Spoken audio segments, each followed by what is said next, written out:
بسم اللہ الرحمن الرحیم، السلام علیکم ورحمۃ اللہ وبرکاتہ۔ سیرت عثمان غنی رضی اللہ تعالی عنہ، ایپیسوڈ 3۔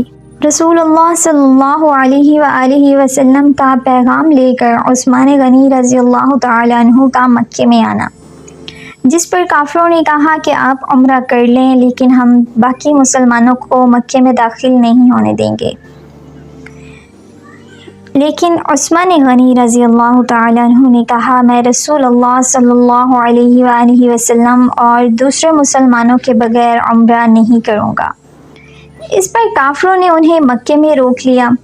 ادھر یہ خبر پھیل گئی کہ عثمان رضی اللہ تعالی عنہ کو شہید کر دیا گیا ہے۔ حضرت عثمان رضی اللہ تعالی عنہ کے واپس نہ آنے کی وجہ سے مسلمانوں کو اس خبر پر یقین ہو گیا۔ انہیں شدید صدمہ ہوا، غصہ بھی بہت آیا۔ وہ سب کافروں سے بدلہ لینے کے لیے بے چین ہو گئے۔ حالت اس وقت یہ تھی کہ مسلمان صرف 1400 تھے، لڑائی کا سامان پاس نہیں تھا، ان کے پاس صرف تلواریں تھیں۔ دوسری طرف دشمن پوری تیاری کے ساتھ ان پر حملہ کر سکتا تھا۔ وہ ہزاروں تھے اور اپنے گھروں میں تھے، لیکن نبی کریم صلی اللہ علیہ وآلہ وسلم کا بھروسہ تو صرف اپنے رب پر تھا۔ آپ صلی اللہ علیہ وآلہ وسلم نے قبول کے ایک درخت کے نیچے اپنے تمام صحابہ رضوان اللہ علیہم اجمعین سے بیعت لی کہ عثمان رضی اللہ تعالی عنہ کا بدلہ لینے کے لیے لڑیں گے، مرتے دم تک پیچھے نہیں ہٹیں گے۔ عثمان رضی اللہ تعالی عنہ کی طرف سے آپ صلی اللہ علیہ وآلہ وسلم نے خود اپنے ایک ہاتھ پر دوسرے ہاتھ کو رکھ کر بیعت کی۔ مطلب یہ کہ آپ صلی اللہ علیہ وآلہ وسلم نے اپنے دوسرے ہاتھ کو عثمان رضی اللہ تعالی عنہ کا ہاتھ قرار دیا اور فرمایا، یہ عثمان رضی اللہ تعالی عنہ کا ہاتھ ہے۔ اس بیعت کو بیعت رضوان کہا جاتا ہے، اس لیے کہ اس میں شریک ہونے والوں سے اللہ تعالی نے اپنے راضی ہونے کا اعلان فرمایا۔ یہ اعلان قرآن کریم کی سورہ فتح میں ہے۔ اللہ تعالیٰ ارشاد فرماتا ہے، لَقَدْ رَضِيَ اللَّهُ عَنِ الْمُؤْمِنِينَ إِذْ يُبَايِعُونَكَ تَحْتَ الشَّجَرَةِ۔ ترجمہ، اللہ مومنوں سے خوش ہو گیا جب وہ درخت کے نیچے تم سے بیعت کر رہے تھے۔ گویا اس وقت جن لوگوں نے بیعت کی، اللہ تعالیٰ ان سے خوش ہو گیا۔ اس سے بڑی خوش بختی اور کیا ہو سکتی ہے کہ اللہ تعالیٰ خوش ہو جائے۔ اس لیے عثمان غنی رضی اللہ تعالی عنہ کی شہادت کی خبر کے باوجود رسول اللہ صلی اللہ علیہ وآلہ وسلم نے اپنے ایک ہاتھ کو عثمان غنی رضی اللہ تعالی عنہ کا ہاتھ قرار دے کر اس بیعت میں انہیں بھی شامل کر دیا تھا، تاکہ شہادت کے بہت بڑے مرتبے کے ساتھ ساتھ وہ ان لوگوں میں بھی شامل ہو جائیں جن سے اللہ راضی ہو گیا۔ بیعت کے بعد مسلمان لڑائی کی تیاری کر رہے تھے کہ عثمان رضی اللہ تعالی عنہ وہاں پہنچ گئے۔ انہیں زندہ سلامت دیکھ کر مسلمان بہت خوش ہوئے۔ ادھر مسلمانوں کے جوش و جذبے کی کیفیت دیکھ کر کافر مسلمانوں سے صلح پر آمادہ ہو گئے۔ انہوں نے چند شرائط پر مسلمانوں سے صلح کر لی۔ ایک معاہدہ لکھیں گے، اس پر تمام شرائط درج کی جائیں گی۔ اس معاہدے کا نام صلح حدیبیہ مشہور ہوا اور یہ بیعت رضوان کے نام سے مشہور ہو گئی۔ معاہدے کی ایک شرط یہ بھی تھی کہ اس سال مسلمان عمرہ کیے بغیر چلے جائیں گے۔ اگلے سال ذی القعدہ کے مہینے میں قریش 3 دن کے لیے مکے سے نکل جائیں گے۔ مسلمان ان دنوں میں عمرہ کر لیں۔ چنانچہ آپ صلی اللہ علیہ وآلہ وسلم تمام صحابہ رضی اللہ عنہ کے ساتھ واپس چلے گئے۔ بیعت رضوان کے بعد عثمان غنی رضی اللہ تعالی عنہ خیبر کی لڑائی میں شریک ہو گئے۔ یہ لڑائی ہجرت کے 7ویں سال محرم کے مہینے میں پیش آئی۔ فتح کے بعد رسول اللہ صلی اللہ علیہ وآلہ وسلم نے حضرت عثمان غنی رضی اللہ تعالی عنہ کو خیبر میں زمین کا ایک حصہ عنایت فرمایا۔ ہجرت کے 8ویں سال نبی کریم صلی اللہ علیہ وآلہ وسلم 10,000 صحابہ رضوان اللہ علیہم اجمعین کے ساتھ مکے کی طرف روانہ ہوئے۔ ان میں حضرت عثمان غنی رضی اللہ تعالیٰ عنہ بھی شامل تھے۔ مکے کی فتح کے بعد حنین کی لڑائی میں بھی عثمان رضی اللہ تعالیٰ عنہ نے شرکت کی۔ اس کے بعد تبوک کی لڑائی کا واقعہ پیش آیا۔ روم کا بادشاہ مدینے پر حملہ کرنا چاہتا تھا۔ نبی کریم صلی اللہ علیہ وآلہ وسلم نے آگے بڑھ کر اس کا مقابلہ کرنے کا ارادہ فرمایا۔ آپ صلی اللہ علیہ وآلہ وسلم نے ارد گرد سے بھی مدد کے لیے مسلمانوں کو بلا لیا۔ اس طرح ایک بڑا لشکر جمع ہو گیا۔ اتنے بڑے لشکر کے لیے خوراک، ساز و سامان اور ہتھیاروں اور سواریوں کا انتظام ایک بڑا مسئلہ تھا۔ اس لیے حضرت محمد صلی اللہ علیہ وآلہ وسلم نے مسلمانوں سے دل کھول کر زندہ دینے کا اعلان فرمایا اور فرمایا ایسا کرنے والوں کے لیے جنت ہے۔ مسلمانوں نے اس موقع پر ایک دوسرے سے بڑھ چڑھ کر حصہ لیا۔ حضرت ابوبکر رضی اللہ تعالیٰ عنہ گھر کا سارا سامان لے آئے۔ حضرت عمر رضی اللہ تعالیٰ عنہ گھر کا نصف سامان لے آئے۔ حضرت عبد الرحمن بن عوف رضی اللہ تعالیٰ عنہ نے 40,000 درہم دیے۔ باقی صحابہ رضوان اللہ علیہم اجمعین نے بھی جتنا زیادہ ہو سکا روپیہ پیسہ اور سامان دیا۔ عورتوں نے اپنے زیور اتار کر ڈھیر کر دیے۔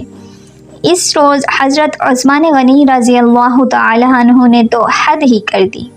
ہوا یہ کہ عثمان غنی رضی اللہ تعالیٰ عنہ نے ملک شام کے لیے ایک قافلہ تیار کیا تھا جس میں بالان اور کجاوے سمیت 200 اونٹ تھے۔ تقریباً 20 کلو کے قریب چاندی تھی۔ آپ رضی اللہ تعالیٰ عنہ نے سب صدقہ کر دیا۔ اس کے بعد پھر 100 اونٹ بالان اور کجاوے سمیت صدقہ کیا۔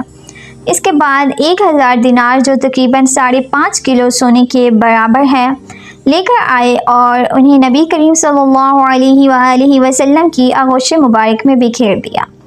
یا رسول اللہ صلی اللہ علیہ وآلہ وسلم انہیں الٹتے پلٹتے جاتے تھے اور فرماتے جاتے تھے آج کے بعد عثمان رضی اللہ تعالی عنہ جو بھی کرے انہیں زر نہ پوگا۔ اس کے بعد حضرت عثمان غنی رضی اللہ تعالی عنہ نے پھر صدقہ کیا اور صدقہ کیا یہاں تک کہ ان کے صدقے کی مقدار نقدی کے علاوہ 900 اونٹ اور 100 گھوڑوں تک جا پہنچی۔ غزوہ تبوک کے سفر پر بھی عثمان رضی اللہ تعالیٰ عنہ ساتھ تھے۔ واپسی پر ام کلثوم رضی اللہ عنہا چند دن بیمار رہ کر وفات پا گئی۔ نبی کریم صلی اللہ علیہ وآلہ وسلم اور عثمان رضی اللہ تعالیٰ عنہ کو شدید صدمہ پہنچا۔ ہجرت کا 24واں سال شروع ہونے سے 20 دن پہلے دوسرے خلیفہ حضرت عمر فاروق رضی اللہ تعالیٰ عنہ فجر کی نماز پڑھا رہے تھے کہ اچانک ایک ایرانی غلام ابو لؤلؤ فیروز نے ان پر خنجر سے وار کیے۔ اس پر وہ سخت زخمی ہو گئے۔ جب انہیں بچنے کی کوئی امید نہ رہی تو 6 صحابہ کے نام تجویز کیے اور فرمایا کہ ان میں سے کسی ایک کو خلیفہ چن لینا۔ ان 6 صحابہ رضوان اللہ علیہم اجمعین کے نام یہ ہیں: عثمان رضی اللہ تعالیٰ عنہ، علی رضی اللہ تعالیٰ عنہ، طلحہ رضی اللہ تعالیٰ عنہ، زبیر رضی اللہ تعالیٰ عنہ، عبد الرحمن بن عوف رضی اللہ تعالیٰ عنہ اور سعد بن ابی وقاص رضی اللہ تعالیٰ عنہ۔ حضرت عمر رضی اللہ تعالیٰ عنہ نے 1 محرم کو وفات پائی۔ اس کے بعد 2 دن تک خلافت برباد ہوتی رہی۔ آخر حضرت عثمان رضی اللہ تعالیٰ عنہ کو خلیفہ چن لیا گیا۔ خلافت کے وقت عمر مبارک 70 برس سے زیادہ تھی۔ اپنی شہادت تک تقریباً 12 سال خلیفہ رہے۔ اس عرصے میں کئی نئے ملک اور علاقے فتح ہوئے۔ اسلامی حکومت کا رقبہ لاکھوں میل بڑھ گیا۔ ایک شاندار بحری بیڑا تیار ہوا۔ ان کے زمانے میں آذربائیجان حضرت خالد بن ولید رضی اللہ تعالیٰ عنہ کے ہاتھ پر 2 بار فتح ہوا۔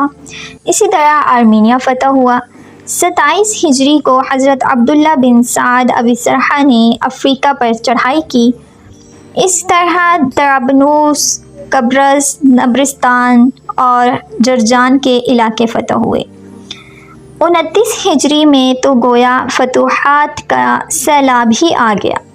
کچھ علاقوں نے عمر رضی اللہ تعالیٰ عنہ کی شہادت کے بعد بغاوت شروع کر دی تھی، ان کو بھی دوبارہ فتح کیا گیا تھا۔ چنانچہ فارس، مرک، بلخ اور ہرات تک سارے علاقے فتح کر لیے گئے۔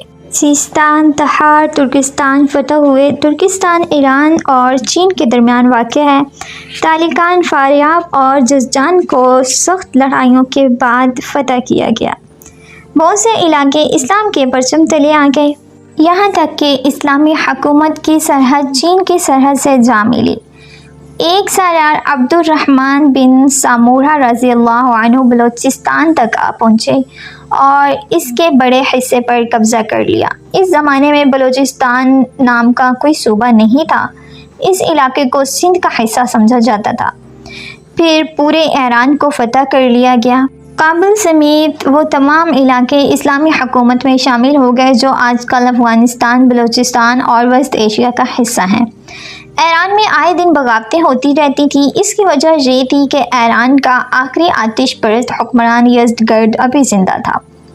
حضرت عمر فاروق رضی اللہ تعالیٰ عنہ کے زمانے میں وہ بھاگ کر ترکستان چلا گیا تھا۔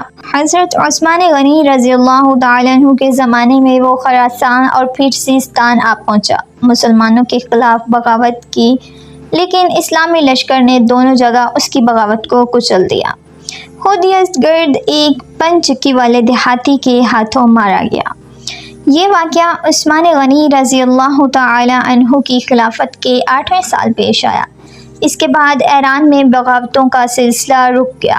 اس کے بعد روم کے بادشاہ کانسٹنس نے شام اور مصر پر حملے کا ارادہ کیا۔ وہ 500 جنگی جہازوں کے بحری بیڑے کے ساتھ اسلامی ساحل کی طرف بڑھا، لیکن اسلامی لشکر نے اسے زبردست لڑائی کے بعد شکست فاش دی۔ رومی دم دبا کر بھاگے، بھاگنے والوں میں ان کا بادشاہ بھی تھا۔ اسی جنگ کو مستولوں والی جنگ کہا جاتا ہے۔ اس طرح رومیوں کا غرور خاک میں مل گیا۔ رومی بحری بیڑے کا رعب ہمیشہ کے لیے خاک میں مل گیا۔ سمندری لڑائی میں مسلمانوں کی یہ جیت حضرت عثمان غنی رضی اللہ تعالیٰ عنہ کی خلافت کے زمانے کا اتنا عظیم الشان کارنامہ ہے کہ ہم اس پر فخر کر سکتے ہیں۔ حضرت عثمان غنی رضی اللہ تعالیٰ عنہ کے زمانے کی فتوحات دو قسم کی ہیں۔ حضرت عمر رضی اللہ تعالیٰ عنہ کے زمانے میں جو علاقے فتح ہوئے تھے ان میں سے کچھ باغی ہو گئے تھے۔ حضرت عثمان غنی رضی اللہ تعالیٰ عنہ کے زمانے میں ان علاقوں کو پھر سے فتح کیا گیا۔ اس طرح ان علاقوں پر دوبارہ اسلام کا جھنڈا لہرانے لگا۔ ان میں آذربائیجان، آرمینیا، حملان، تریخ، خراسان اور اسکندریہ وغیرہ کی بغاوتوں کا کچلا جانا شامل ہے۔ دوسری قسم کی فتوحات وہ ہیں جو مسلمانوں نے نئے علاقے فتح کیے۔ ان میں افریقہ یعنی طرابلس، مراکش، الجزائر، تیونس کے علاقے، نیز ان کے علاوہ قبرص، دبرستان، جرجان، افغانستان، ترکستان اور قفقاز وغیرہ فتح ہوئے۔ قفقاز کو کوہقاف بھی کہا جاتا ہے۔ ایران کے بہت سے علاقے عمر رضی اللہ تعالیٰ عنہ کے دور میں فتح ہو چکے تھے، کچھ باقی تھے، مثلاً توس، بیحق، نشاپور، بلخ وغیرہ۔ یہ سب عثمان غنی رضی اللہ تعالیٰ عنہ کے زمانے میں فتح ہوئے۔ بحری بیڑے کی فتح کے بعد مسلمان بحیرہ روم پر گئے۔ اس سے آگے باقی فتوحات کا تذکرہ ایپیسوڈ 4 میں کیا جائے گا۔ دعا میں یاد رکھیے، خوش رہیے، جزاک اللہ خیرا کثیرا، فی امان اللہ۔